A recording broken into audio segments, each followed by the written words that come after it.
एक गुरुकुल के आचार्य अपने शिष्य की सेवा से बहुत प्रभावित हुए। उन्होंने उसे आशीर्वाद के रूप में एक दर्पण दिया। उस दिव्य दर्पण में किसी भी व्यक्ति के मन के भाव को दर्शाने की क्षमता थी। शिष्य बहुत प्रसन्न था। दर्पण की क्षमता जांचने की जल्दबाजी में उसने दर्पण सबसे पहले गुरुजी के ही सामने कर दिया। शिष्य को तो जैसे सदमा लग गया। दर्पण में गुरुजी के हृदय में मोह, अहंकार, क्रोध आदि दुर्गुण स्पष्ट नजर आ रहे हैं।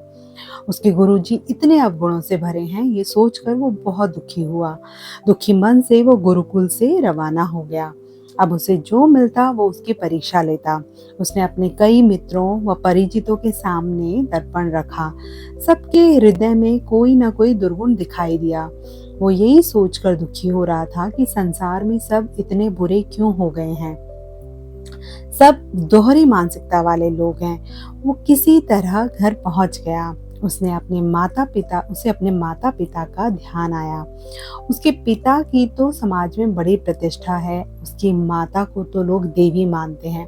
पर दर्पण में उसे माता पिता में भी दुर्गुण दिखाई दिए। अब उसे लगा कि सारा संसार ही मिथ्या पर चल रहा है। उसने दर्पण उठाया और अपने गुरुजी के पास चला गया। उसने विनम्रता पूर्वक कहा, गुरुदेव, मैंने इस दर्पण की मदद से देखा कि सबके दिलों में तरह तरह के दोष हैं।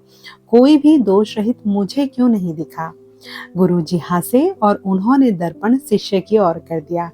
शिष्य दंग रह गया। राग, द्वेष, अहंकार, क्रोध जैसे दुर्गुण भरे पड़े थे। गुरुजी बोले, बेटा, ये दर्पण मैंने तुम्हें अपने दुर्गुण देखकर जीवन में सुधार लाने के लिए दिया था, ना कि दूसरों के दुर्गुण खोजने के लिए।